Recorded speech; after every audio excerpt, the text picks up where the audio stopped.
this. It's our liability. It rests with us, and things will shake out here in the future. And I think the sooner the better, so that it ultimately does sit with our respective CCOs, so that we own it directly rather than indirectly. Thank you. Councillor Casey. Through the Chair, could you introduce the two officers present? I never caught who Well, John Bishop is the council's treasurer, and Brent Winstanley is the Chief Financial Officer of Eden Park. Ah, thank you. That's what I wanted. It's a question for Brent. The report says, Brent, that I'm particularly looking at paragraph 7. I just need a definition of going concern, because paragraph 7 gives me real cause for concern with regard to the future of Eden Park.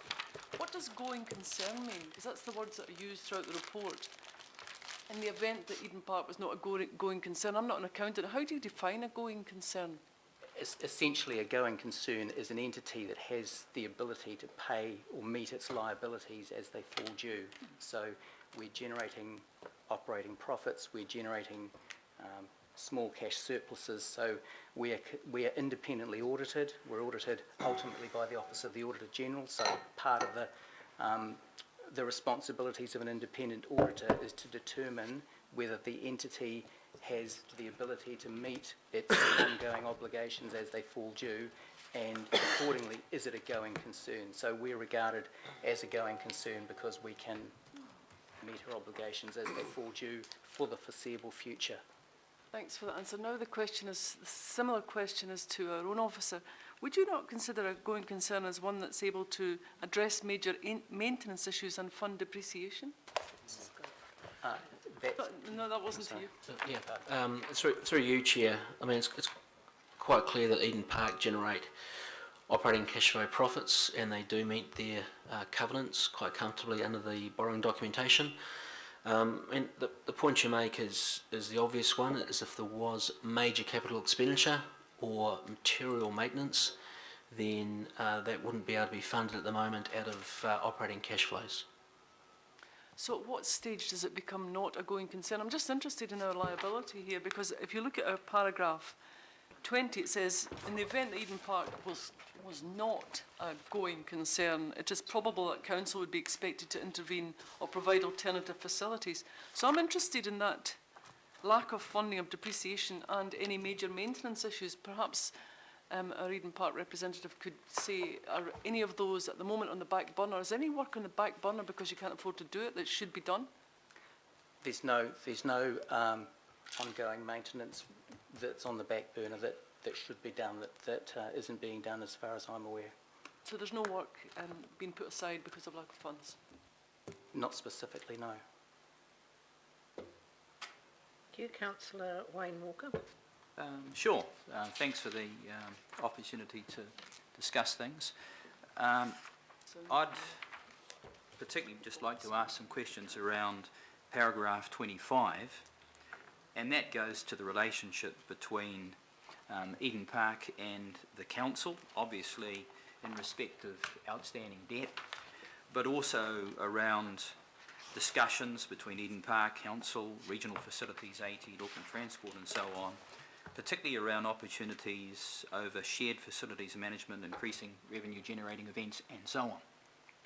You're probably familiar with a recent decision, I think it's a decision on the part of RFA to refresh its stadium strategy. It's pretty clear that the Warriors are going to remain at Mount Smart. The Herald this morning certainly indicates that Speedway would like to stay at Western Councillor Springs. Walker, this is not, we've got a very big agenda. This is directly relevant. If you can just humour me for a moment, Madam Chair. Councillor Walker, could you... And I'll advance to my question. Because this is, we have a very big agenda today. You're making it longer. And, oh, Councillor. Let him ask his question. I'll be very quick, Madam Chair, if you just allow me to talk for a moment. Relevance, Councillor. It's entirely relevant. So we have a stadium strategy that has been refreshed. If we look at Eden Park, we've got Eden Park number 1, which is a national stadium, and I concur with the comments that Councillor Watson made, that frankly the government should stump up around that in terms of the debt. The other part of Eden Park is Eden Park number 2, and I understand that Auckland Cricket and also Rugby would be interested in the development of that part of Eden Park as a boutique stadium, because there is a demand for games that don't have the audience, the capacity that goes to Eden Park number 1, but would be well met by a boutique stadium at Eden Park number 2. Now, if we look at money, and essentially this is about money, we've got $12 million being spent at Western Springs that Auckland Cricket really don't have any interest in. They don't need to shift. Councillor Walker, is So, there a question in this? My question is, have there been discussions with RFA in particular and Auckland Council about redirecting money out of RFA's budget to Eden Park number 2 for a better Eden Park number 2 facility that might help with your issues around revenue generation, managing your debt, also assist council in better management of our finances in terms of Western Springs and the like? As far as I'm aware, that dialogue hasn't taken place with the trust as yet. Can I ask why? Have you had any approach? It's astounding. Chair, can I have a point of order? Point Yes, of order. thank you. The point of order is that, matters have got to be relevant to the item that's being dealt with on the agenda. And I don't think this business of redeveloping Eden Park number 2 in some hypothetical kind of situation is relevant at this time. So I'd ask that you rule on that, please, and bring the member to order. It's not a point of order. Through you, Madam Chair. Thank you, If I can just speak to the relevance. Thank you very much, Councillor Wood. That's exactly the point of order I was trying to say before. This is not relevant to this discussion.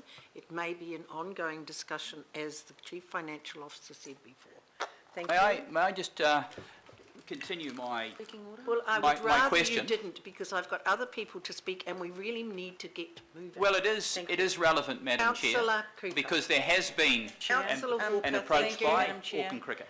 Thank you, Madam Chair. And I mean, I agree with some of the speakers that really, it's really hard for ratepayers to stomach us borrowing to lend to somebody else. However, Eden Park is a much-loved stadium throughout the country. It's important that we keep supporting until we can have the sensible conversation around Eden Park's future. And the time before the Rugby World Cup with 8 different councils was not the right time at all. It was a knee-jerk reaction. We couldn't get agreement. We had to get on and deliver a cup, which was very successful. And however, so I think the thing is, let's give them that breathing space. Let's give Auckland that breathing space to have the conversation, to bring people along with us until we do find a solution. Let's not rush. Let's give people time, because as we've seen, when we don't take people along with us, we have a terrible, terrible outcome. Or we have no outcome and people are just left floundering, fighting, and we don't need that for Auckland anymore. We've had enough of that. So I will support this, because I think we just need to let Eden Park continue until we can find solutions. So thank you, Madam Chair. Thank you. Councillor Fletcher. Thank you, Madam Chair. In speaking to the recommendations, which I support, I think that this, and I'd really like to give my strongest support to Sue Tyndall on this. I think that she is well placed to bring clarity to this issue that has been in the shadows for a while, as was suggested by Councillor Darby. I think bringing daylight to it, looking at the governance arrangements, understanding what is going to be required moving forward will give me a lot more confidence in the situation. So I just want to give my unconditional support to Sue in bringing a resolution to this matter. It's been long overdue. Yeah. Thank you very much, Councillor Fletcher. Councillor Hulse. Thank you. I just want to echo the comments of my colleague, Councillor Linda Cooper. I think there is a bigger discussion needed, and I can see, people are wanting to have it today, but today is simply about the finances. But I raised my question in relation to the issue that was raised about financial viability and what, what that might mean.